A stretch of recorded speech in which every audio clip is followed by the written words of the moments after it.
स्वागत है आज की इस बहुत ही शानदार बहुत ही स्पेशल क्लास में। गाइस, वर्ब का टॉपिक चल रहा था कुछ दिनों पहले और उसका एक क्लास रह गया था जिसको आज डिस्कशन इस पर्टिकुलर क्लास में होगा। दो टॉपिक्स वर्ब के रिमेनिंग थे नॉन फाइनाइट के। ठीक है, देखो जो लोग अभी इसके वर्ब के पहले पार्ट्स नहीं देखे होंगे, 3 क्लास ऑलरेडी वर्ब की हो चुकी है, उनको थोड़ी बहुत दिक्कत हो सकती है इस क्लास में। ठीक है, तो घबराएं नहीं, इसी बैच में आपको वर्ब के पहले वाले पार्ट्स भी मिल जाएंगे, उनको भी देख लीजिएगा, फिर आप इसको देखेंगे तो पूरा का पूरा हेल्प आपको होगी इस पर्टिकुलर सेशन से। ठीक है, तो देखो आज के सेशन में हम लोग क्या क्या करने वाले हैं। जो दो पार्ट्स आपके वर्ब के रह गए थे नॉन फाइनाइट के, उसमें से एक था आपका जीरंड और दूसरा था आपका पार्टिसिपल। ये दो ऐसे वर्ब्स हैं जिनका अभी डिस्कशन होना बाकी था। तो जीरंड एंड पार्टिसिपल, इनका हम पूरा डिस्कशन करेंगे, पहला काम ये करेंगे। दूसरे नंबर पे फिर जो टाइम बचेगा उस टाइम पे हम लोग एक्सरसाइज करेंगे, है ना। एक्सरसाइज करेंगे और गाइस दूसरे नंबर पे एक्सरसाइज होगा। तीसरे नंबर पे हम लोग क्या करेंगे, तीसरे नंबर पे मैं आपको होमवर्क दूंगा। पता है कितने क्वेश्चंस लेकर आया हूं आज? 105, 105 क्वेश्चंस लेकर आया हूं। 105 क्वेश्चंस लेकर आया हूं। 10 क्वेश्चन 15 क्वेश्चन जितना भी हो सकेगा अपन प्रैक्टिस करेंगे, बाकी सब होमवर्क आपके लिए। ठीक है, तो आज गाइस एक चीज सुनो, मैंने ये पीडीएफ जो है A4 साइज में इसी पे ये अपलोड मार रखी है। ये देखो, ये पूरे के पूरे इसमें इस वाली पीडीएफ पे 80 क्वेश्चंस हैं A4 साइज में। ठीक है, आप मुझे डाउनलोड करके बताना कि ये डाउनलोड यहीं से होती है, ये सही मैंने अपलोड किया है, कहीं कुछ गलत सलत अपलोड हो गया। राइट एवरीबॉडी, तो ये है आपके लिए 80 क्वेश्चंस इसमें मिलेंगे A4 साइज में। देखो कितना बढ़िया सुंदर सा लग रहा है। फोटो कॉपी निकाल के पेन से टिक करवाते अगर आसपास हो तो, अदरवाइज अभी तो पीडीएफ से ही काम चलाओ जब तक कोरोना चल रहा है। और फिर आराम से इसको क्या करना, सॉल्व करना। 80 सवाल इसमें, ठीक। और जो हम लोग डिस्कस करेंगे, जो हम क्वेश्चंस करेंगे वो तो पीपीटी है ही है। ठीक है, तो ये चीज आपके साथ होने वाला है। जयश्री, आपका पहला क्लास है बेटा, तो कोशिश करो अगर पहले से आपने थोड़ा बहुत पढ़ा होगा जीरेंड और नॉन फाइनाइट में जीरेंड एंड पार्टिसिपल, तो आपको पूरी है समझ में आएगा। बिल्कुल नहीं आती होगी तो फिर दिक्कत होगी, है ना, क्योंकि ऑलरेडी कुछ चीजें यहाँ पर कवर की जा चुकी है। चलिए वो पार्ट 4 पर हम बात करेंगे। अभी आप देखो ऊपर टाइटल जो लिखा है उसमें वो पार्ट 2 लिखा है और मैंने यहाँ पे 4 लिखा हुआ है। क्या मतलब है? क्योंकि इसके पहले थोड़ी सी नंबरिंग ऊपर नीचे होने की वजह से वो हुआ है। टॉपिक पूरा पढ़ाया गया है, तो आप जो है पार्ट 1 पार्ट 2 पार्ट 3 मान के चलो हो चुका है, जितना इनमें पढ़ाना था। पार्ट 4 आज होने वाला है बस। ठीक है, चलो शुरू करते हैं। ओके, स्टार्ट करते हैं। ठीक है, चलो गाइस, जो भी बच्चे फर्स्ट टाइम है क्लास में, मेरी प्रोफाइल फॉलो कर लें। संदीप केसरवानी सर्च करेंगे तो आपको मिल जाएगी, फटाफट सर्च करें और फॉलो कर लीजिएगा क्लास के बाद। मेरी रेगुलर क्लास टाइमिंग कुछ इस प्रकार से है, तो मंडे को जरूर मेरे साथ इन क्लासेस का हिस्सा जरूर से जरूर होइए। कल संडे है, फिर भी मैं कल आपको मिनिमम 2 क्लासेस तो दूंगा ही दूंगा। 2 से 3 क्लासेस कल आपको मिलने वाली कल संडे के दिन। और आज शाम को भी एक क्लास मिलेगी, जो हो सकता है डाउट क्लियरिंग सेशन पे हो या कुछ इंपॉर्टेंट पॉइंट पर हो जो आप पेड वाले बच्चों के लिए जरूरी हो। जरूर अटेंड करिएगा। एडिटोरियल शो आप सबको डेली आना चाहिए, सुबह 7 बजे होता है। गाइस, जीरंड पे हम लोग बात करने वाले, तो आइए सबसे पहले शुरू करते हैं जीरंड पार्ट। देखो हेडिंग आप डाल दो सबसे पहले जीरंड।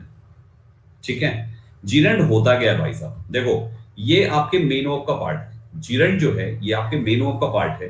तो मेन वर्ब की आईएनजी फॉर्म को जीरंड कहा जाता है। यानी लुक वाइज अगर हम देखें तो आईएनजी फॉर्म में लगा होगा, इसी को हम जीरंड कहते हैं। पहले इंपॉर्टेंट बात, जीरंड क्या है? कोई भी पूछे जीरंड क्या है तो आप क्या बताओगे? भैया आईएनजी फॉर्म की वर्ब जीरंड होती है।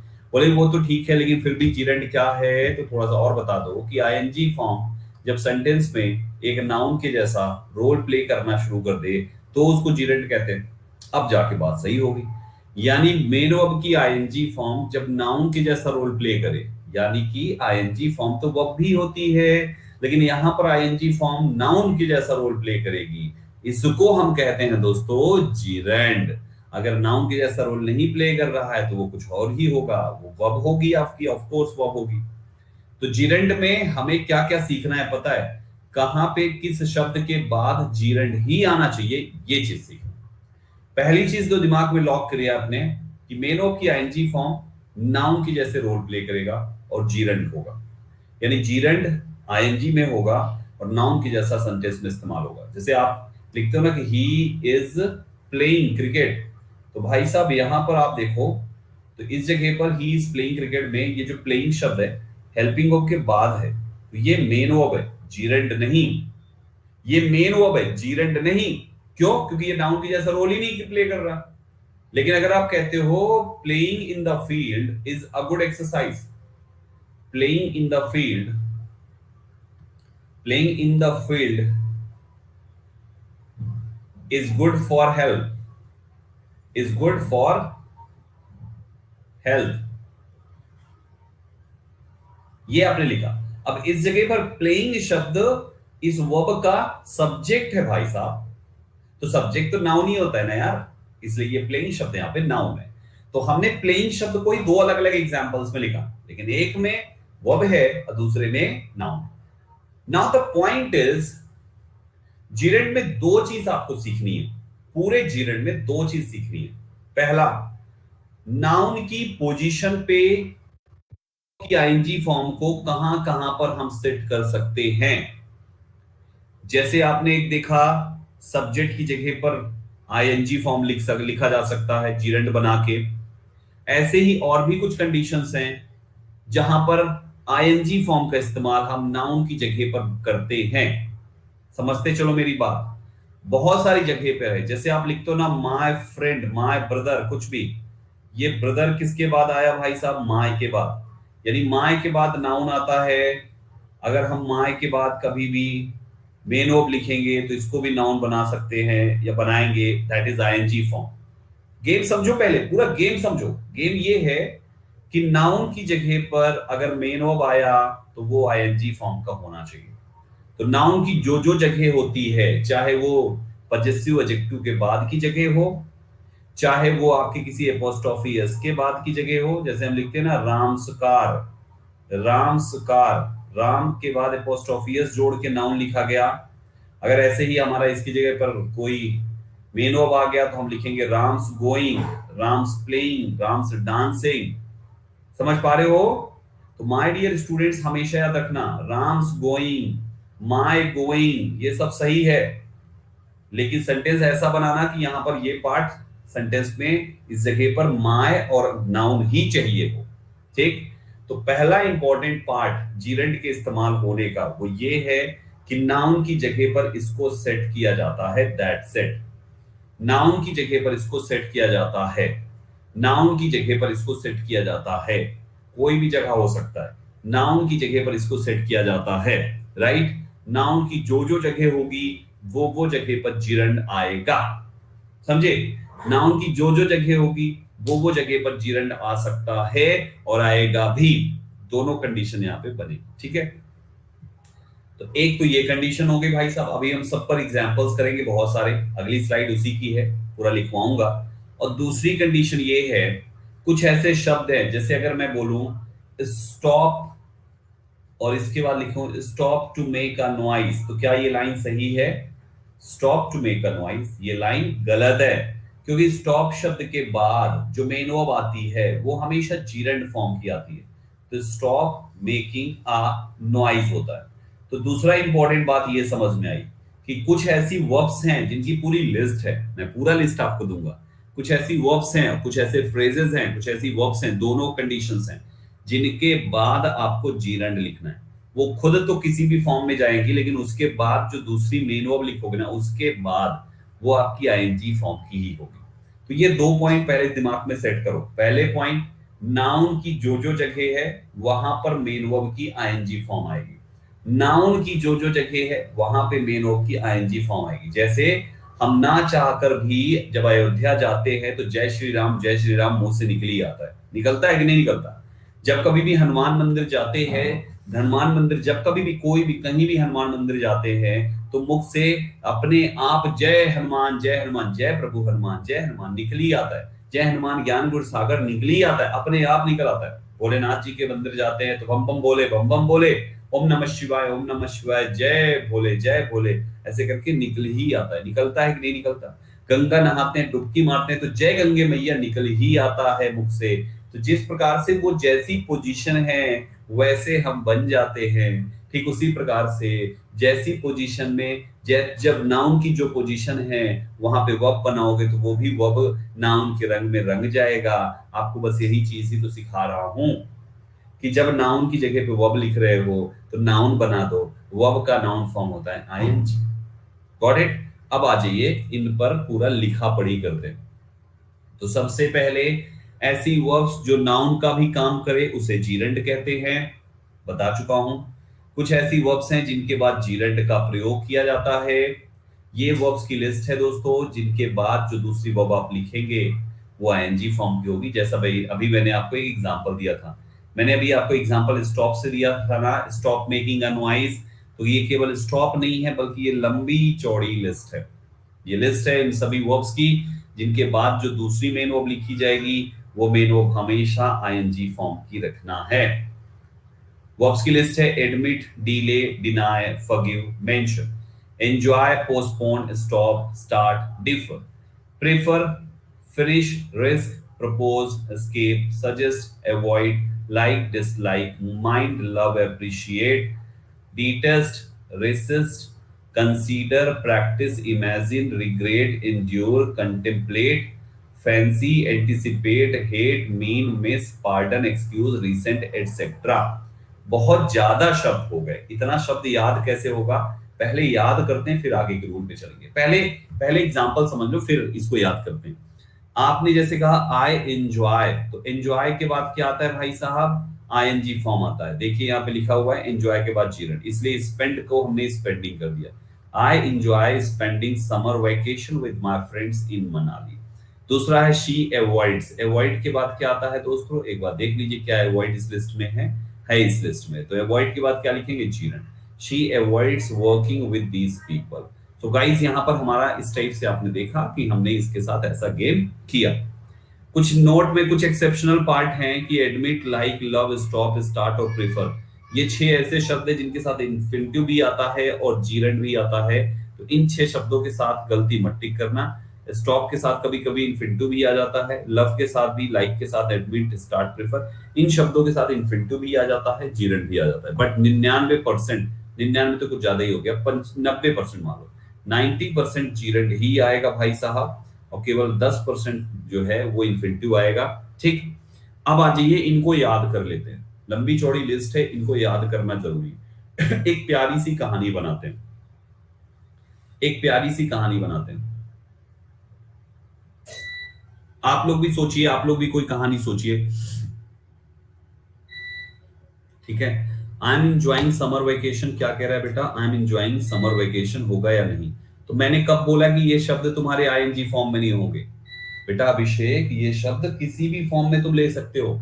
ये शब्द तुम किसी भी फॉर्म में ले जाओ, ये जो शब्द है ये तुम किसी भी फॉर्म में लेके जाओ, इनके बाद जो आएगा वो हमेशा आईएनजी होना चाहिए। मैंने ये बोला है, ऊपर देख लो लिखा हुआ है कुछ वर्ब्स जिनके बाद, ये शब्द को इग्नोर मत करो, जीरंड का प्रयोग किया जाता है इनके बाद। तो बेटा इंजॉइंग के बाद समर वेकेशन, ये दोनों तो नाउन है, तो तुम्हारा वहां पे जब वो भी नहीं तो तुम उसके क्या, अगर आई एम इंजॉइंग के बाद भी तुम अगर कुछ और वर्ब लिखोगे तो वो भी आईएनजी हो जाएगा। दो दो आईएनजी तुमको लिखना पड़ेगा फिर। ठीक। ये तो जिस टेंस में चाहो उस टेंस में लेके जाओ। ठीक है। ओके। ठीक। बोलो ठीक सर। अब आगे चले। अब सुनो, इनको पहले याद कर लेते हैं। इनकी इन्फिनिटिव क्या होता है बेटा, तुमको पुरानी क्लास देखनी पड़ेगी, क्योंकि जो पहली बार हो ये पढ़ा चुका हूं, सेम चीज रिपीट नहीं किया जाएगा। ठीक है। अब सुनो ध्यान से, इनको याद कैसे करेंगे। इन पर चलो एक कहानी बनाते हैं, बहुत ही प्यारी सी कहानी। और जैसे आपने कहा,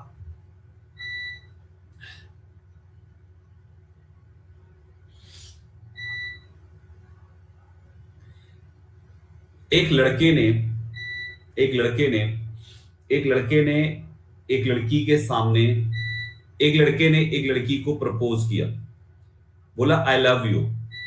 ठीक है, सुनना ध्यान से। एक लड़के ने एक लड़की को प्रपोज किया, बोला आई लव यू। लड़की उसकी बात को डिनाई कर रही थी, कह रही थी नहीं यार अभी मेरे को पढ़ाई करनी है, बार बार डिनाई कर रही थी, बार बार डिनाई कर रही थी।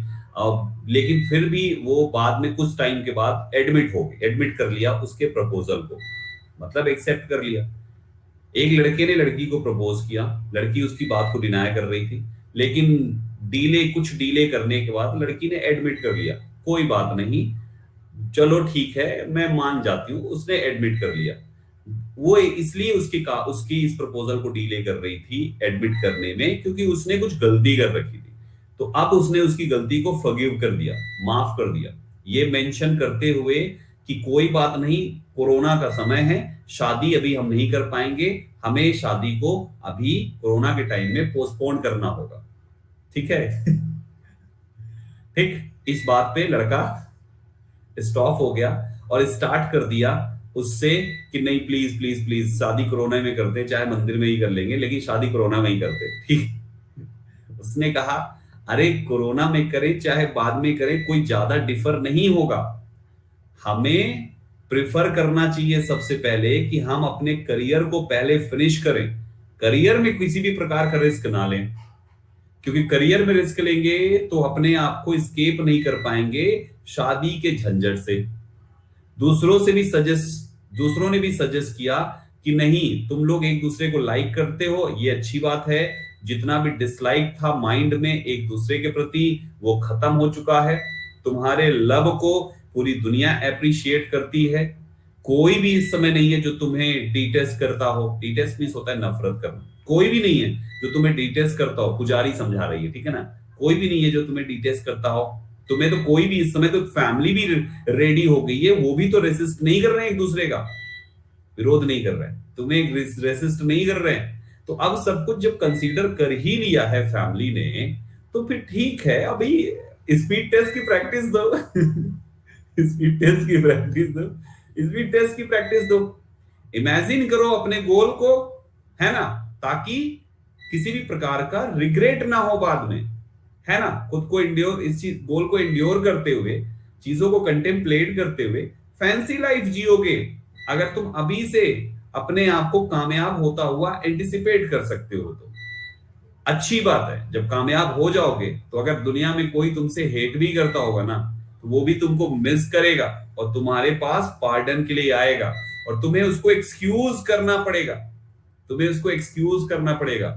मीन तुम्हें किसी भी प्रकार का रिसेंट नहीं होना चाहिए। लो भैया जी, कहानी बन गई। बन गई कहानी। एंड प्लीज प्लीज प्लीज मुझे कहानी रिपीट करने के लिए ना कहें, क्योंकि रिपीट करने मेरे बस का नहीं है, दोबारा बोलूंगा तो नई कहानी बन जाएगी। ठीक, तो गाइस ये रही आपकी कहानी। कहानी को दोबारा सुनने के लिए दोबारा वीडियो देखें। ठीक, कहानी मैंने बना दी है, ऐसी कहानी से आपके दिमाग में 90% तो ऐसी सेट हो जाएंगे। अब दिमाग में आ रहे हैं ना। अच्छा, अब आप सोच रहे होंगे कि संदीप सर याद कैसे होगा ये वर्ड, कहानी तो आपने बता दी, मैं आपको बताऊं कैसे याद होगा। बस तुम ये कहानी याद कर लो। पार्डन मींस होता है क्षमा करना। ये कहानी याद कर लो तुम। ठीक, पता है क्या होगा, जब भी ये शब्द आएंगे ना तुम्हारे दिमाग में, ये कहानी में याद आ जाएगा, अरे ऐसा कुछ संदीप सर ने बताया था। लेकिन कोशिश करो कि इन वर्ड्स को थोड़ा सा और सेट करो, एक एक टाइप के शब्दों को एक साथ लगाओ, है ना। जैसे आपने दिमाग में देख लिया कि हाँ, एक दूसरे को लव करते, ओह लव करते थे वो लड़की और लड़का, मतलब जीरण लगाना है। डिटेस्ट नहीं करते अब तुम लोग। अच्छा, डिटेस्ट नहीं करते, डिटेस्ट नफरत नहीं करते, अच्छा जीरण लगाना, ऐसे करके दिमाग में याद आएगा चीजें। ठीक है ना। बीप का साउंड इसलिए है क्योंकि हमारा ये क्यों बोल रहे हैं, अब नहीं बोलेगा। ठीक है। सो गाइस ये चीज हो गया। चलो, तो आई होप यहां तक अब आपको समझ में आ गया कि हाँ, यहाँ पे किसका क्या मतलब होना चाहिए, कैसे कहानी है। अब दूसरे पे आ जाओ, कुछ और चीजें। प्रेपोजिशन के बाद वर्ब हमेशा आता है, ये आप जानते हो, लेकिन भाई साहब प्रेपोजिशन टू के बाद वर्ब की फर्स्ट फॉर्म, बाकी हर प्रेपोजिशन के बाद वर्ब की जीरंड फॉर्म आती है। कई बार हमेशा पढ़ा है आप लोगों ने, है ना, कि टू के बाद फर्स्ट फॉर्म आती है, टू के बाद V1 आती है, बाकी सब के साथ हमेशा आईएनजी फॉर्म आती है। कौन? प्रेपोजिशन, है ना। ये होता है ना, in visiting, in doing that thing, from making a noise, हमेशा। I am fond of visiting new place, of है इसलिए आईएनजी फॉर्म है। My father prohibited me from है इसलिए आईएनजी फॉर्म है। हर प्रेपोजिशन के साथ आईएनजी फॉर्म का इस्तेमाल होता है, केवल प्रेपोजिशन टू को छोड़ के। और टू वाली कंडीशन भी अभी आगे पढ़ाऊंगा इसमें, कि वो टू वाली कंडीशन कौन सी है। With a view to, addicted to, accustomed to, habituated to, याद होगा, बहुत बार पढ़ा चुका हूं मैं। तो वो एक वो टू फ्रेजेस के हिस्से वाला अलग है। बट अभी जनरल बात याद रखो, हर प्रीपोजिशन के बाद मेन वर्ब लिखोगे तो आईएनजी होगा, और अगर टू के बाद लिखोगे मेन वर्ब तो फर्स्ट फॉर्म होगा। क्लियर हो गया? अगला पॉइंट है, अब देखो ये कोई रूल नहीं है, ये कोई रूल नहीं है, ये जो ये मैंने हाईलाइट कर रखा है, तुमको इसको याद नहीं करना, ये मैंने लिखा है बस, कॉन्सेप्ट ऊपर ही वाला है। ये कुछ ऐसे शब्द हैं जो प्रीपोजिशन लगे हुए हैं, है ना। अब इनमें तो सबके साथ प्रीपोजिशन है ना भाई, तो प्रीपोजिशन के साथ हम क्या लिखते हैं, चिल्ड्रन लिखते हैं, बस खत्म। सबके साथ प्रीपोजिशन है मतलब इनके बाद चिल्ड्रन आएगा। तो ये लिस्ट आपको याद करने की जरूरत नहीं, दो चार बार पढ़ के रखो बस, हो गया, कोई खास जरूरत नहीं। अगर प्रीपोजिशन बदल के दे दिया तो उसके लिए तो याद याद होना चाहिए कि भाई डिस्यूड फ्रॉम होता है, एक्यूज्ड ऑफ होता है, डिजायरस ऑफ होता है। ठीक है, तो ये प्रीपोजिशन का भी पार्ट है और जीरेंड का भी पार्ट है। ये वाला जो हिस्सा है यहाँ, ये वाला हिस्सा यहां से लेकर यहां तक, ये प्रीपोजिशन का भी रूल है इसमें, और ये हमारा क्या है, ये हमारा इसका भी रूल है। इसमें कहानी नहीं बनाई जा सकती क्योंकि ये दूसरी चीज है, ये बात ही दूसरी की है। ठीक है ना। तो गाइस यहाँ पे क्या लिखा आपने, इन शब्दों के बाद आपको जीरेंड यूज करना है। क्यों? क्योंकि इनके साथ प्रीपोजिशन जुड़े हुए हैं, और प्रीपोजिशन के बाद हमेशा जीरेंड आता ही आता है ना। प्रीपोजिशन के बाद जीरेंड आता ही आता है, तो ये प्रीपोजिशन, इनके बाद जीरेंड आता है। ठीक, अब सुनो इसके बाद अगले पार्ट पे कुछ ऐसे शब्द हैं जो प्रीपोजिशन टू लगे हुए होंगे फिर भी अपने साथ जीरेंड लेंगे। अभी अभी जिसके बारे में मैं हल्की जिक्र कर रहा था, कुछ ऐसे शब्द हैं जिनके साथ प्रीपोजिशन लगे, प्रीपोजिशन टू लगा होगा लेकिन फिर भी जीरेंड आएगा। क्यों? क्योंकि वो प्रीपोजिशन टू अपने पहले किसी फ्रेज के साथ जुड़ा हुआ होगा, है ना, इसलिए यहाँ पे।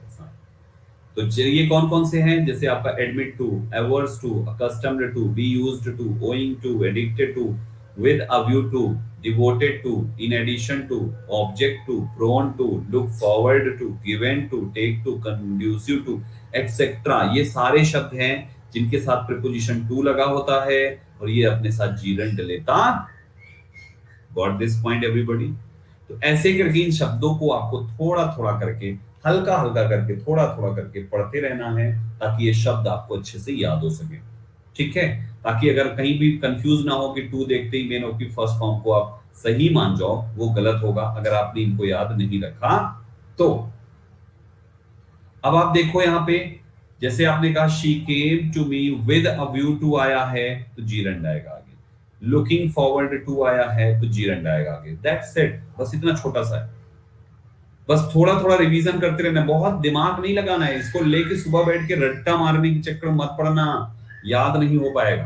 बस हल्का हल्का थोड़ा थोड़ा अगर रट सकते हो तो अच्छी बात है, एक दिन में, है ना, एक सुबह रट सकते तो रट लो, अदरवाइज केवल थोड़ा थोड़ा रोज एक बार बस पढ़ना है, चीजें अपने आप दिमाग में बैठ जाएगी। दुनिया में किसी भी चीज को रोज देखने से भाई साहब वो चीजें याद हो जाती, दिमाग में बैठाना ही है। आपको लिस्ट नहीं बनानी है, चलो बच्चों सारी लिस्ट लिखो, वो नहीं करना है तुमको। ये शब्द आए तो दिमाग ये बता दे कि इसके बाद जीरेंड आता है, बस इतना पता रहना चाहिए। ठीक है, कुछ और शब्द हैं, can't beer, can't help, can't stand के बाद भी जीरेंड का इस्तेमाल होता है। ये शब्द ऐसे हैं जिनके साथ जीरेंड आता है, जैसे I can't beer seeing you in pen, he couldn't help me. Can't help, couldn't help, can't help, couldn't help means होता है कोई भी कार्य जिसको आप किए बिना नहीं रह सकते, कोई भी कार्य जिसको आप किए बिना नहीं रह सकते। जैसे आदमी ने कहा मैं हंसे बिना नहीं रह सकता, आई कांट हेल्प लॉफिंग, है ना, मैं उससे बात किए बिना नहीं रह सकता, I can't help talking to her, मैं उससे मिले बिना नहीं रह पाऊंगा, मर जाऊंगा मां, मर जाऊंगा, आई कांट हेल्प सीइंग हर, मैं उससे देखे बिना नहीं रह सकता। गाइस ये पूरा पूरा कंडीशन क्या है, ये पूरी की पूरी कंडीशन कांट हेल्प। अब पास्ट में हो जाए, मैं उसे देखे बिना नहीं रह सकता था माँ, इसलिए मैं चला गया, पता नहीं कहां से उनके पिताजी आ गए और मेरे को कूट कूट के गोरे से काला बना दिए। तो वहां पे क्या हो गया भाई साहब, वहां पे couldn't help meeting her, I couldn't help meeting her, मैं उससे मिले बिना नहीं रह सकता था, पिताजी कूट दिए खूब अच्छे से उसके। ये क्या बात हो गई माँ, चलो बात करो, शादी कराओ मेरा नीली वाली से। ठीक है, तो ये हो गया भाई साहब हमारा couldn't help पास्ट के लिए और कांट हेल्प प्रेजेंट के लिए। याद रहेगा, याद रहेगा, तीन ही तो शब्द है। कांट बियर, जिस चीज को सहन ना हो सके उसको हम कहते हैं। तो गाइस ये आपके सामने थोड़े से फ्रेजेस है, कितना आसान है, can't help doing this thing, ठीक है ना, कितना सिंपल सा शब्द है। ये तो अपनी कन्वर्सेशन में यूज करो भाई, तुम लोग कहाँ ग्रामर का एग्जाम में इम्प्लीमेंटेशन को लेके फंसे हुए हो, अपनी कन्वर्सेशन में यूज करो। हर एक पर एक एक सेंटेंस बोला करो डेली बेसिस पे, हर एक पे एक एक सेंटेंस थोड़ा थोड़ा बोलो, ठीक है ना, अपने आप रट जाएगा। आई कांट हेल्प लॉफिंग, मैं हंसे बिना नहीं रह सकता, हा हा हा हा हा, आई कांट हेल्प लॉफिंग, हा हा हा हा हा, ऐसे करके, ठीक है, तो चीजें अपने आप रट जाएंगी। ऐसे ही ऊपर वाले से भी एक एक सेंटेंस बनाना, सब रट जाता है, कुछ नहीं है, सब ऐसे ही कांड किए हैं हमने भी इनको याद करने के लिए, अकेले बैठ के पगलैती जैसे कांड, है ना, कांट हेल्प वीपिंग, हा हा हा हा हा, ऐसे करके, ठीक है। आशवी रो रही, अरे तो इसमें नहीं लगेगा भाई, आशवी रो रही है में नहीं लगेगा। आशवी चॉकलेट देख के रोए बिना नहीं रह सकी, आशवी कुडंट, नहीं रोए बिना नहीं रह सकी, Aashvi couldn't vaping after seeing chocolate KitKat, ऐसे करके, है ना। तो वो मतलब कहने का मतलब ये हो गया कि when you are unable to control your action, जब तुम अपने एक्शन को कंट्रोल करने में सक्षम नहीं हो, तो उस कंडीशन में हमें कांट या कांट हेल्प कुडंट हेल्प का इस्तेमाल करना, ठीक है ना। तो Rashvi couldn't help weeping when she saw chocolate, ठीक है एवरीबॉडी, कितना सिंपल हो गया। अच्छा, जीरेंड में अगला पार्ट देखो। जीरेंड के पहले प्रयोग होने वाले नाउन या प्रोनाउन हमेशा पजेसिव फॉर्म में होने चाहिए। क्यों? क्योंकि पजेसिव के बाद नाउन आता है, चाहे नाउन के पहले पजेसिव कह दीजिए, बात तो एक ही है ना। आप देखो, I don't like your talking, अभी मैंने लिखवाया था my plus something, my brother वाला logic, my brother, your talking, यानी टॉकिंग के पहले योर कहिए या योर के बाद जीरेंड कहिए, बात एक ही है। तो कहने का मतलब अगर तुमको योर के बाद पजेसिव एडजेक्टिव के बाद अदर कोई शब्द, कोई अदर फॉर्म आ जाता है, टी ए एल के लिख जाता है, तो भाई साहब केवल आईएनजी करना। क्यों? क्योंकि नाउन चाहिए, नाउन, और नाउन कौन सा फॉर्म होगा? जीरेंड फॉर्म। तो इसको जीरेंड बना दीजिए, rest everything is fine. Got this everybody? तो पजेशन ये पजेसिव एडजेक्टिव से बनाया गया, नीचे का पोजीशन एपोस्ट्रोफी एस से बनाया जाएगा, daughters being admired, floods coming, apostrophe S के बाद आईएनजी, एपोस्ट्रोफी एस के बाद आईएनजी। मैंने अभी लिखवाया था ना राम्स कार, तो राम्स कार की जगह राम्स कमिंग है, Ram daughters being, floods coming, कुछ भी कह दो, बात वही है जो मैंने आपको लिखा है।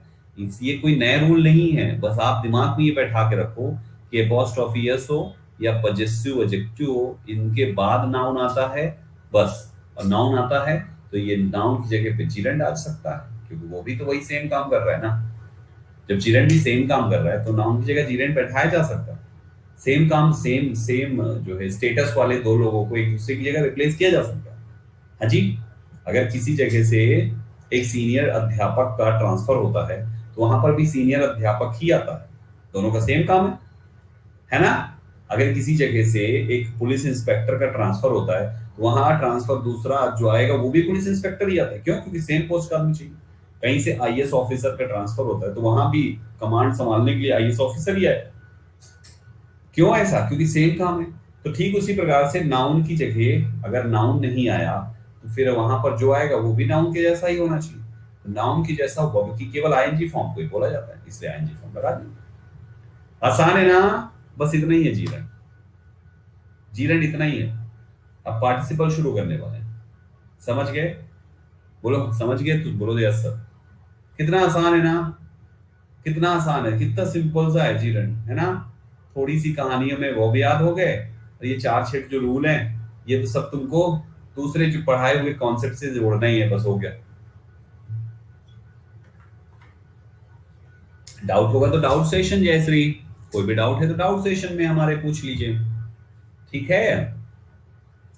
अब देखो ये हो गया आपके सामने सारे के सारे कॉन्सेप्ट्स। अब आ जाओ पार्टिसिपल, ये भी इंपॉर्टेंट पार्ट है, इसको भी समझो। पार्टिसिपल्स क्या होते हैं? तीन प्रकार के पार्टिसिपल्स होते हैं, प्रेजेंट, पास्ट एंड परफेक्ट। जैसे जीरंड आपका काम करता था किसकी तरह, नाउन की तरह, पार्टिसिपल्स एडजेक्टिव की तरह काम करते हैं, चाहे प्रेजेंट हो, पास्ट हो या परफेक्ट हो, तीनों पार्टिसिपल्स एडजेक्टिव की तरह काम करते हैं। एडजेक्टिव्स होते हैं ये तीनों। प्रेजेंट पार्टिसिपल आईएनजी फॉर्म को कहते हैं, पास्ट पार्टिसिपल थर्ड फॉर्म को कहते हैं, अब perfect participle having plus third form को कहते हैं। समझे? तो एक एक एग्जांपल पहले तीनों को देख लो, फिर समझाता हूं कहानी इनकी। आपने कहा hearing the noise at the Taj hotel, Taj Mahal hotel से नॉइज को सुनने पर वी रस्ड टुवर्ड्स इट, हम इसकी तरफ भागे। ठीक है, हियरिंग जो शब्द है ये प्रेजेंट पार्टिसिपल हुआ। दूसरा है deceived by his girlfriend, he was in depression, deceived past participle हुआ। Having taken a short nap I started walking with high energy, having taken आपका परफेक्ट पार्टिसिपल हुआ। यानी कि हमारे सामने जो ये तीन पार्टिसिपल्स हैं ये कंस्ट्रक्शन में कुछ इस टाइप से होंगे। नाउ द पॉइंट इज कि ये एडजेक्टिव्स हैं, प्रेजेंट पार्टिसिपल भी आईएनजी, जीरंड भी आईएनजी, मेन वर्ब भी आईएनजी। पहचानेंगे कैसे? सुनो मेरे भाइयों, मेन वर्ब तो ये नहीं है, क्योंकि मेन वर्ब आईएनजी फॉर्म ये अगर होती तो is, am, are, will be, shall be, has been, have been के बाद आता, है ना? इतना तो कंफर्म हो गया कि मेन वर्ब नहीं है। अब कंफ्यूजन ये है कि ये जीरंड है कि पार्टिसिपल है, ये कैसे पहचानेंगे? नाउ द पॉइंट इज कि संदीप सर अभी शुरुआत कर रहा है ना, आपने कुछ सेंटेंस बताया था कि शुरुआत जीरंड भी कर सकता है, प्लेइंग इन द फील्ड करके कुछ करवाया था, हाँ कर सकता है, और ये आप कह रहे हो कि पार्टिसिपल है, तो दोनों में अंतर क्या है? अंतर सुनो मेरे भाइयों, मैंने जैसा कि बताया कि जीरंड नाउन होता है और पार्टिसिपल एडजेक्टिव होता है, ठीक, लेकिन दोनों शब्द मेनो की आईएनजी फॉर्म ही है। ठीक है, तो जीरंड जो नाउन होता है, नाउन की डेफिनेशन आप क्या देते हो कि noun is equal to name, name of anything, किसी भी चीज के नाम को नाउन कहते हैं। तो इसका मतलब जीरंड जो होगा ना वो नाउन जो है तब वो इसलिए होता है क्योंकि वो एक नाम होता है, वो नाम होता है। और पार्टिसिपल कोई नाम नहीं, बल्कि पार्टिसिपल एक एक्शन होता है, एक काम होता है, एक काम होता है। पार्टिसिपल एक काम होता है, जीरंड एक नाम होता है। वाह क्या बात है, लाइन बन गई, बड़े। पार्टिसिपल एक काम होता है, जीरंड एक नाम होता है। जैसे भाइयों, hearing the noise at the Taj Mahal hotel, Taj Mahal hotel में आवाज सुनने पर। तो मुझे बताओ हियरिंग जो है ये नाम है या हियरिंग काम है? ये काम है भाई साहब, हियर सुनाई दे रहा है ना, ये काम है, ये नाम नहीं है, ये काम है। ठीक है, लेकिन अगर आप कहते हो I love to swim in, I love to have bath in swimming pool, I love to have bath in swimming pool, है ना, I love to jump into swimming pool. तो गाइज आप लिख रहे हो यहां पे क्या? आप लिख रहे हो स्विमिंग पूल। क्या यहां पर इस जो सेंटेंस मैंने बोला, ये स्विमिंग पूल में स्विमिंग कोई काम है कि नाम है? ये एक नाम है, ये स्विमिंग एक नाम है, एक नेम है भाइयों। तो ये स्विमिंग शब्द आपका जीरंड, समझ गए ना? आपने कहा मूविंग चेयर, मूविंग चेयर का मतलब है एक कुर्सी जो घूमती है, उसका नाम है मूविंग चेयर भाई साहब। ये मूविंग शब्द भी एक नेम है, एक नाम है, अतः ये मूविंग शब्द क्या है? एक जीरंड हुआ। तो आपको जीरंड पहचानने का मतलब, जीरंड को आप नाउन कहते हो ना, तो नाउन वाले ही लक्षण चाहिए। आईएस को हटा के पीसीएस को नहीं बैठाते, आईएस हटा के आईएस ही बैठाते। सारे गुण होने चाहिए आईएस वाले जब आईएस को हटाया जाता है तो। ठीक उसी प्रकार से नाउन हटाए हो ना, तो नाउन के सारे गुण होनी चाहिए, केवल पोजीशन ही नहीं होनी चाहिए, उसके गुण भी होनी चाहिए। नाउन का गुण है नाम, तो नाम होना चाहिए वो आईएनजी फॉर्म, जब वो नाम भी हो, नाम की जगह पर भी हो, समझ जाना जीरंड। ठीक, समझ गए? बोलो भाई आप समझ गए? क्लियर हो गया डिफरेंस? तो बैक साइड आ जाओ, तुम्हारा पार्टिसिपल जो है वो काम होता है, नाम नहीं होता। Past participle, present participle, perfect participle, तीनों में अंतर क्या है? प्रेजेंट पार्टिसिपल कहता है कि प्रेजेंट, ये कहता है कि एक काम शुरू हुआ और ये चल ही रहा है, चलते चलते ही दूसरा शुरू हो जाए। पहला खत्म नहीं हुआ, चलते चलते ही दूसरा शुरू हो जाए। तो जो काम पहले से शुरू किया था आपने ना, उसको हमेशा प्रेजेंट पार्टिसिपल में ही बनाना। एक काम चल रहा है, चलते चलते दूसरा शुरू हो जाए, समझे? जैसे मान लीजिए आप खाना खा रहे थे और खाना खाते खाते ही आप जो है टीवी देखना शुरू कर दिया। तो आप खाना खाते समय आपने टीवी देखना शुरू कर दिया, आपको प्रेजेंट पार्टिसिपल में बनाना है खाना खाने को। आप जो है शेर को आप जंगल गए थे घूमने के लिए, आपने जो ही शेर को देखा, शेर को देखते ही पेड़ पे चढ़ गए। तो शेर को देखने का कार्य जो था वो चल ही रहा था, तो पेड़ पे चढ़ गए आप सटाक से। टीवी देखने का कार्य चल ही रहा था, मम्मा ने खाना ला के रख दिया, आपने खाना शुरू कर दिया। तो गाइस ऐसा कोई भी एक्शन जिसमें आप एक चलते चलते ही दूसरा शुरू कर दो, आप क्या लिखोगे?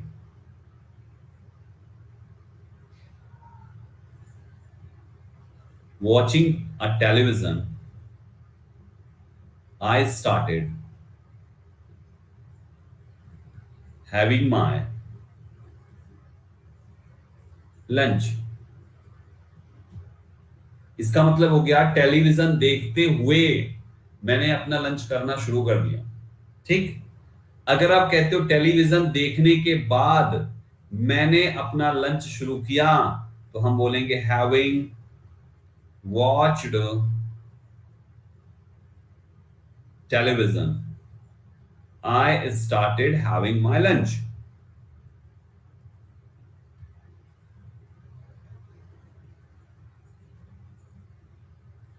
दोनों में अंतर है। दोनों में ये अंतर है कि पहले में टीवी देखते देखते खाना शुरू किया और दूसरे में जब टीवी देख चुका तब खाना शुरू किया। समझ पा रहे हो? पहले में देखते देखते खाना शुरू किया, आईएनजी फॉर्म है। आईएनजी का मतलब वो चीज कंटिन्यू होना चाहिए। क्या? वॉचिंग। कौन सी चीज? टीवी का। तो करते हुए देखते देखते खाना शुरू कर दिया, यहाँ पे जब देख चुका तब उसने खाना शुरू किया। दोनों में ये अंतर है भाई साहब। तो हमारा नीचे वाला है परफेक्ट पार्टिसिपल। परफेक्ट पार्टिसिपल का मतलब होता है कि जब एक काम पूरा हो जाए तब दूसरा शुरू हो, तो परफेक्ट लगा दो। और अगर एक चल रहा है तभी दूसरा शुरू हो गया, तो प्रेजेंट लगा दो भाई साहब। लेटर लिखने के बाद मैं इसको पोस्ट करने चला गया। ट्रांसलेट करो इस लाइन को, ट्रांसलेट करो इस लाइन को। चलो भाइयों, लेटर लिखने के बाद मैं इसे पोस्ट करने चला गया। आप ये भी लिख सकते हो आफ्टर राइटिंग अ लेटर, लेकिन इससे ज्यादा सही होगा having written a letter. Having written a letter, letter लिखने के पश्चात हैविंग रिटन अ लेटर, मैं इसको पोस्ट करने चला गया। I went to post it.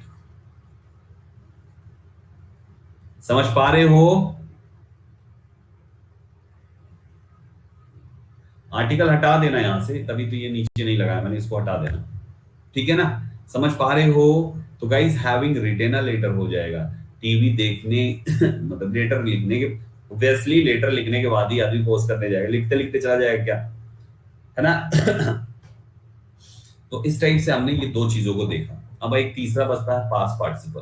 Past participle कहता है कि इसमें जो है ना, काम कंप्लीट कर दो, कंप्लीट कर दो, कुछ कंटिन्यू मत करो, कंप्लीट करो। Deceived by his girlfriend he was in depression. Girlfriend के द्वारा डिसीव किए जाने पर, तो गर्लफ्रेंड ने डिसीव कर दिया, धोखा दे दिया भाई, दे रही नहीं है, दे चुकी है। गर्लफ्रेंड के द्वारा धोखा खाए जाने पर ही ने डिप्रेशन में चला गया। बन गया हमारा यहाँ पे। अब इसमें देखो इसके क्वेश्चंस कैसे पूछे जाएंगे, और थोड़े से रूल्स सीख लो।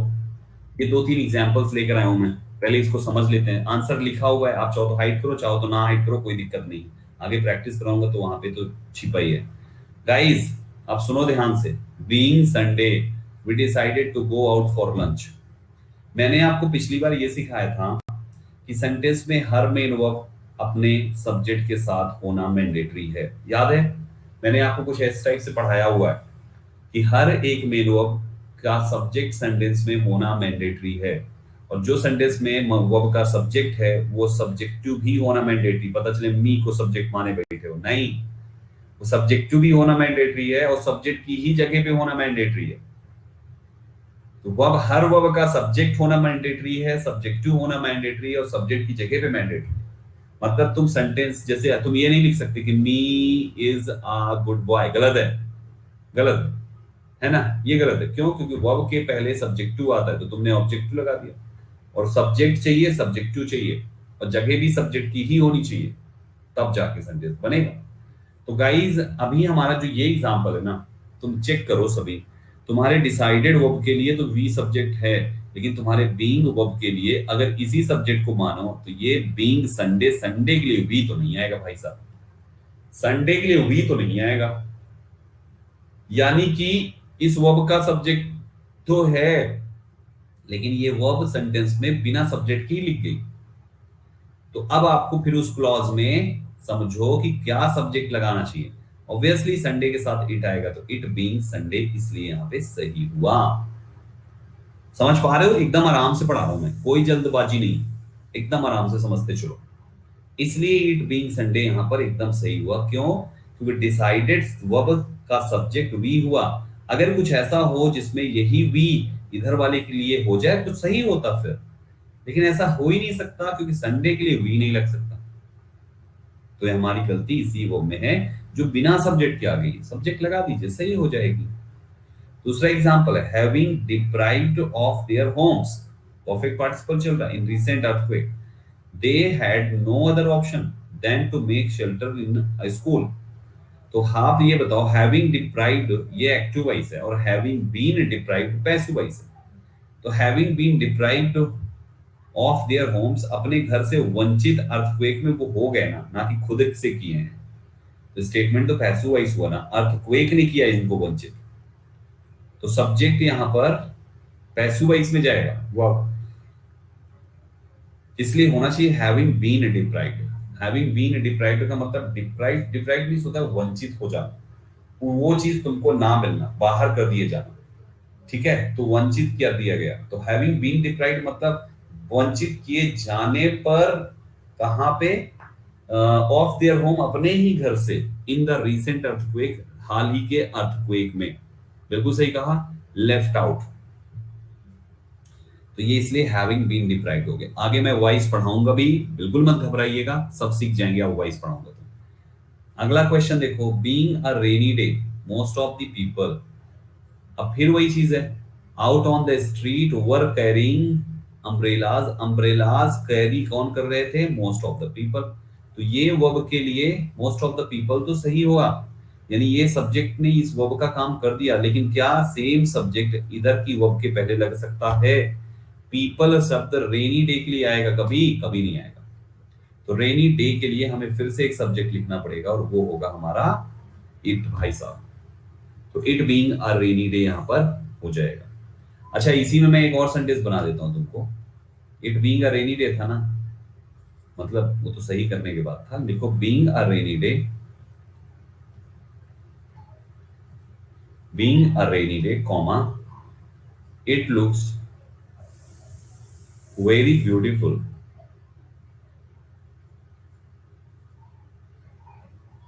ये सेंटेंस है भाई साहब।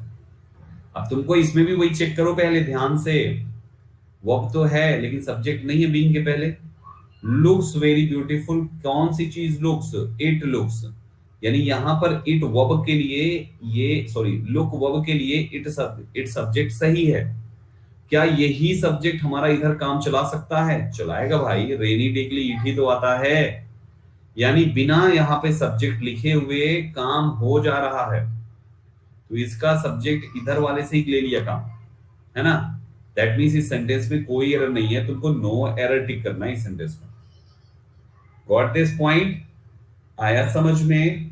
तो ऐसा होगा कि आप सब मतलब वर्ब है तो तुम्हारे पास सब्जेक्ट होना चाहिए, या तो उसका पर्सनल या तो दूसरे के साथ शेयरिंग में, समझ रहे हो, या तो उसका पर्सनल या तो शेयरिंग में, लेकिन सब्जेक्ट मैंडेटरी है भाई साहब। सब्जेक्ट नहीं लगाया, 0 नंबर मिलेगा। Got it everybody?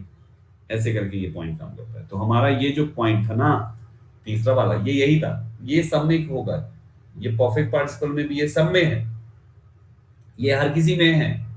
चाहे प्रेजेंट पार्टिसिपल लो, पास्ट लो या परफेक्ट लो, तीनों में। ठीक, थोड़ा आगे चलते हैं दोस्तों। अब कुछ वही वर्ब वाली लिस्ट, थोड़ी थोड़ी लिस्ट है, थोड़ी थोड़ी है, बहुत ज्यादा नहीं, कहानी बनाएंगे अपन। देखो, यदि प्रेजेंट पार्टिसिपल की शुरुआत इन शब्दों से होती है, regarding, considering, supposing, concerning, speaking, referring, owing, touching, judging, allowing etcetera जैसे शब्दों से हुआ हो, तो क्लॉज बाद में आने वाली सब्जेक्ट से स्वतंत्र होती है। जैसे कंसीडरिंग हर नीड, इससे कोई मतलब नहीं है आगे वाली क्लॉज का। द लोन वॉज सैंक्शन, ये क्यों बता रहा हूं मैं आपको, कि कहीं ऐसा ना हो जाए कि लोन इधर को कंसीडरिंग हर नीड में कंसीडरिंग का सब्जेक्ट लगा दो। वो कह रहा है कि बाद की क्लॉज से फ्री होती है, तो केवल और केवल इतने से ही काम चल जाएगा। फ्रैंकली स्पीकिंग में जरूरी नहीं कि स्पीकिंग के लिए आप उठा के सब्जेक्ट लगा दो, नहीं, है ना। He is not the right person for you, तो स्पीकिंग जो है ना, वो कोई थर्ड पार्टी कह रहा है, he is not the right person for you. एक तीसरा बंदा कह रहा है जो इसमें है ही नहीं, वही कह रहा है फ्रैंकली स्पीकिंग। तो क्या हम उस बंदे के लिए लगाएंगे कि ही फ्रैंकली स्पीकिंग? नहीं, नहीं लगाएंगे। आ रहे ना समझ में, आ जाएगा पूरा समझ में। तो गाइस यहाँ पे इसीलिए कह रहा है कि अगर ये शब्द आते हैं तो मत लगाना। जैसे इसके बैक साइड में अभी ये बीइंग आया था, तो हम लोगों ने सटाक से इसका सब्जेक्ट चेक करा, जिसमें था उसमें ठीक है, जिसमें नहीं था उसमें ईट लगा दिया, है ना, जहां पे जैसी जरूरत। यहाँ पे क्या है भाई साहब, जब इनसे शुरू होंगे ना, तो कभी भी ये मत सोचना कि इसके लिए सब्जेक्ट चाहिए, इनके लिए कोई सब्जेक्ट नहीं चाहिए होता। कहने का मतलब यही है, इसके लिए कोई सब्जेक्ट नहीं चाहिए होता है। अब आगे वाला बच्चे कल हो गए, ये कोई सब्जेक्ट इसको नहीं चाहिए, ठीक है। ये वही है, लीव, कैच, फाइंड, स्पेंड तथा वेस्ट के बाद ऑब्जेक्ट प्लस प्रेजेंट पार्टिसिपल का प्रयोग होता है। पहले ऑब्जेक्ट लिखो, फिर प्रेजेंट पार्टिसिपल लिखो, है ना। आई फाउंड, फिर आपने लिखा फाउंड के बाद हर, फाइंड का second form found, her waiting for you at the railway station. देखिए यहां पर जीरंड है। The police caught the thief, क्या इसलिए, ये कैच का फॉर्म है, कॉट। कॉट क्या, द थीफ को स्टीलिंग द ज्वेलरी, ज्वेलरी चुराते हुए। गाइस हमें यहाँ पे क्या कर रहे हैं, हमने यहाँ पर इन शब्द में से कोई भी आता है तो ये कंस्ट्रक्शन फॉलो करना है। गाइस थोड़े और शब्द हैं, एक एक पॉइंट देखते चलो।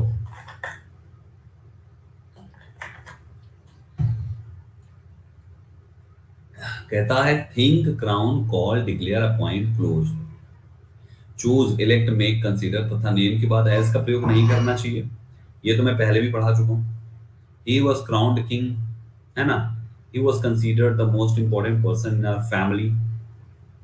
तो इन शब्दों के बाद हम एज का प्रयोग नहीं करते हैं, ठीक है, ये तो जानते थे।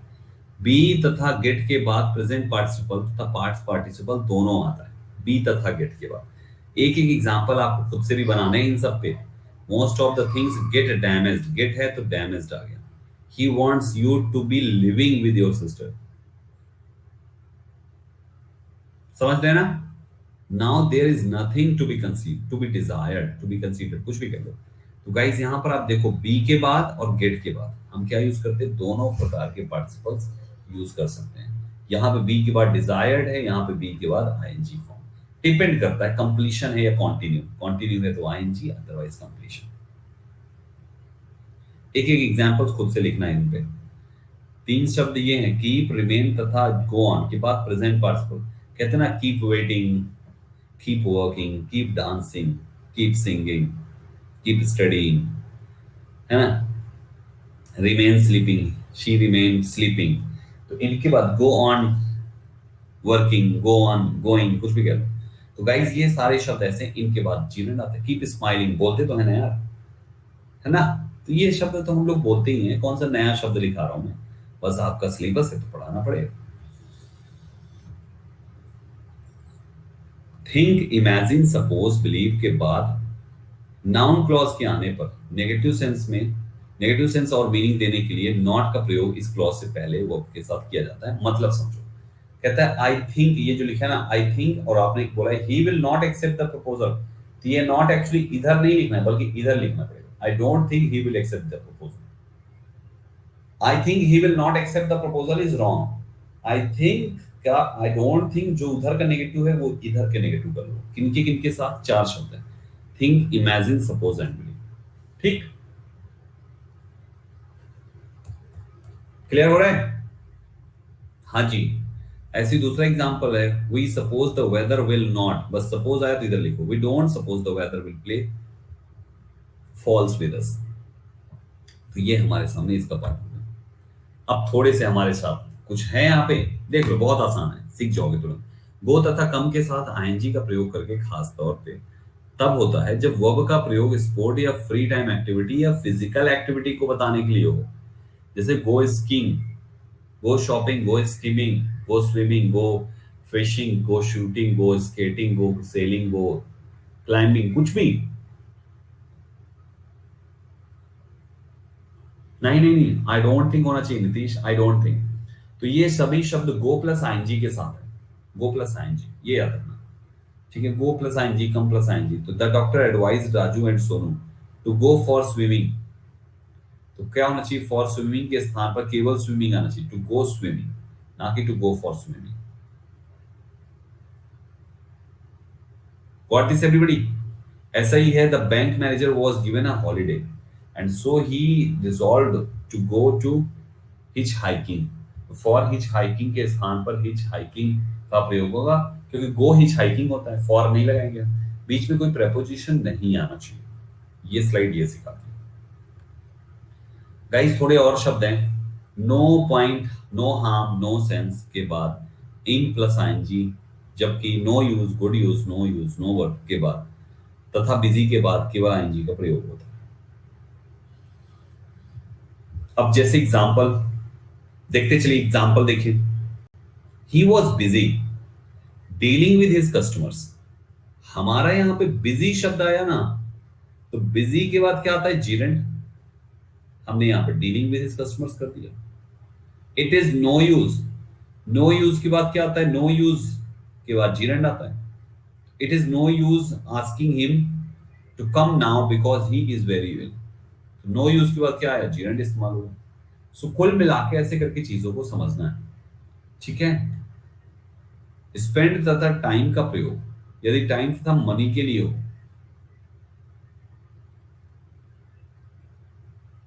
ठीक है, तो इसके बाद प्रेजेंट पार्टिसिपल का इस्तेमाल किया जाता है। जैसे एग्जांपल के तौर पे, he does not spend much time travelling with his friend. तो गाइस यहाँ पे स्पेंड आया ना, इसलिए ट्रैवलिंग है, present participle. My father spend a lot of money. Guys spend आया ना, उसी की फॉर्म है ना, इसलिए गाइस यहाँ पर भी क्या आना चाहिए, मॉडर्नाइजिंग दी हाउस।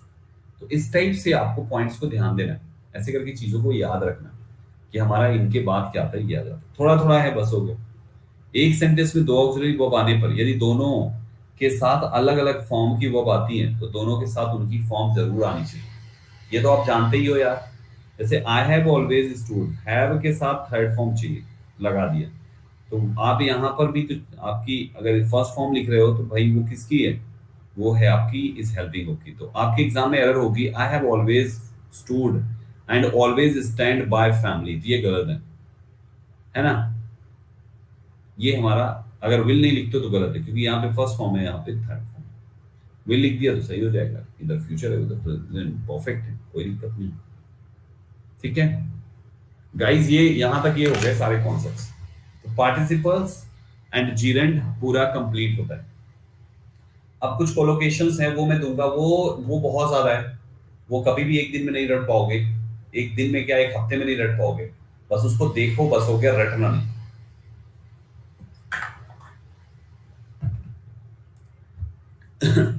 तो हमने जीरेंड एंड पार्टिसिपल्स दोनों कंप्लीट किए। ठीक है, ये हैं सम इंपॉर्टेंट वर्ब कोलोकेशंस। ये भाई ये बहुत ज्यादा है, मैं पूरा लिस्ट लेकर आया हूं।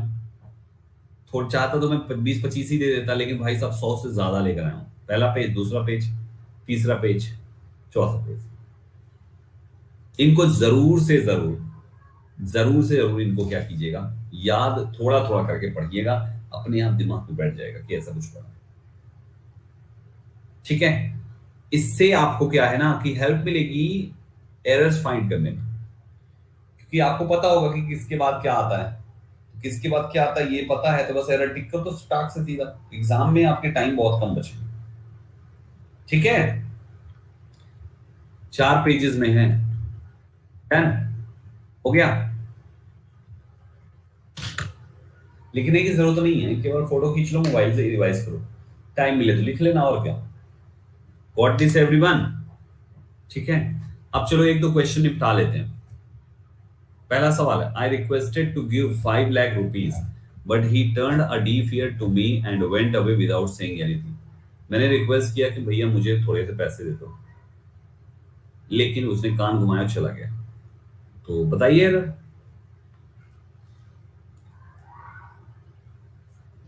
चलो कॉल में आंसर दे दो।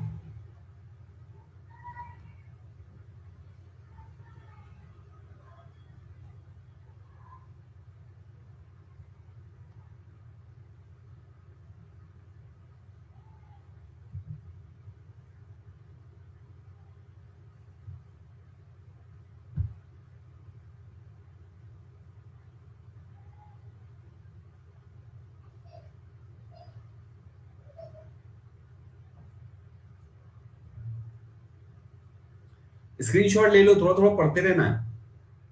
सभी लोग स्क्रीनशॉट ले लो, थोड़ा थोड़ा पढ़ते रहना। Times up. 60-61% है। रिक्वेस्ट के बाद जीरंड आता है, आपने इन्फिनिटिव लगा रखा है, तो I requested giving 5 lakh rupees होना चाहिए। I requested giving 5 lakh rupees होना चाहिए। जो टू गिव लिखा है ना, वो गलत है। दूसरे सवाल पे आ जाइए दोस्तों। As he is in the habit of giving unsolicited advice, he came out of his cabin and advised to live life, ठीक है, taking things granted for it. इसका आंसर दीजिए।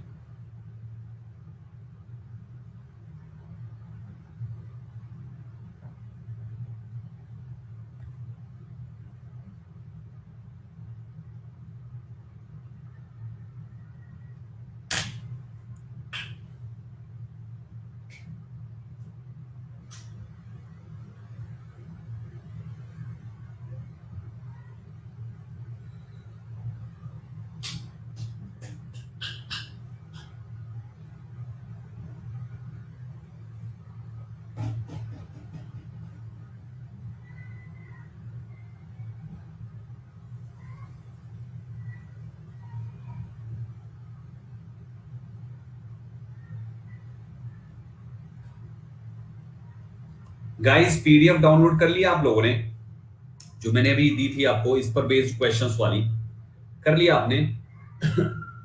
धीरज ने कर लिया?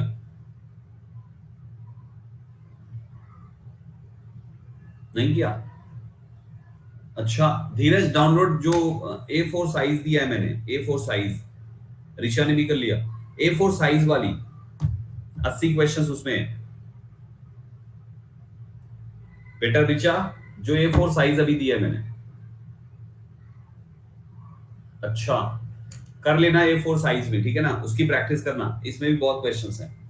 गाइस हमारा यहाँ पे है, as he is in the habit of giving unsolicited advice, जैसा कि वो अनसॉलिसिटेड एडवाइस देने की आदत से मजबूर है। He came out of the his cabin, वो अपने केबिन से बाहर आया, and advised to give life taking things, and advised to give,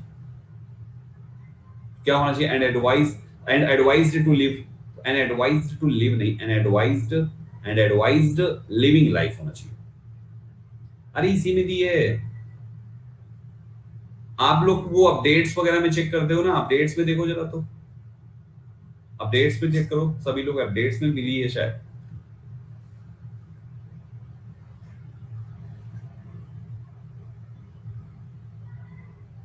ठीक है, चलो गाइस, तो फिर अभी के केवल 2 ही क्वेश्चंस है, बाकी आप होमवर्क में है आपके पास, इसमें भी पूरे लगा के आऊं 25 क्वेश्चन। ये देखो 4 5 6 7 8 9 10, और सबका आंसर प्रॉपर दे रखा है मैंने। ये 10 के बाद ये देखो 25 तक ही हो गया, इनका ये आंसर है, 25 तक पूरा आंसर है। ठीक है, तो गाइस इसमें भी आंसर है, और उस वाले में भी तो है ही है, वो तो A4 साइज पूरा है ही है अपडेट्स में। एक बार चेक करके मुझे बता दो सारे लोग कि अपडेट्स में है सर। मैं चाहता हूं एक बार चेक करके बता दो कि हाँ सर अपडेट्स में डाउनलोड हो गई है।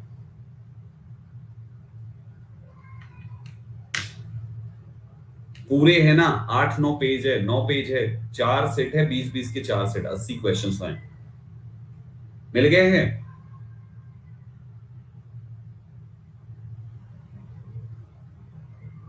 अभी तो कह रहे थे है, अब कह रहे हो नहीं है।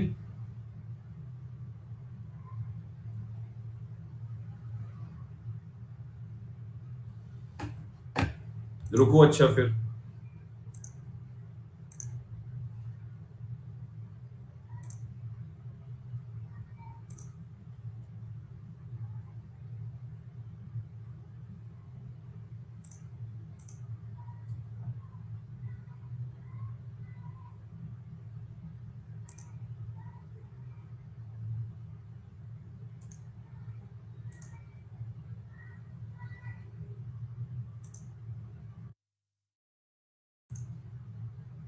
देख लो, मुझे पता था तुम लोग को नहीं मिला।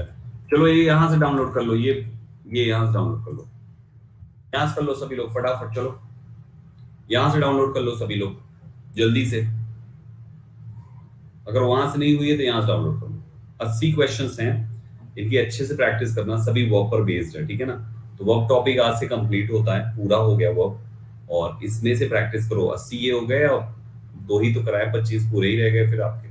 तो 105 क्वेश्चन आपके पास हैं, दो करा दिए, 103 क्वेश्चंस की प्रैक्टिस आपको खुद से करनी है। आज कल 2 दिन का समय है, आराम से करो, ठीक है। आपको खुद से करना है बेटा, आंसर वगैरह दे रखा है मैंने, तो आपको दिक्कत नहीं होगी, आंसर वगैरह सब कुछ है उसमें। यहां से कर लो, अपडेट में नहीं मिली कोई दिक्कत नहीं, यहां से डाउनलोड करो।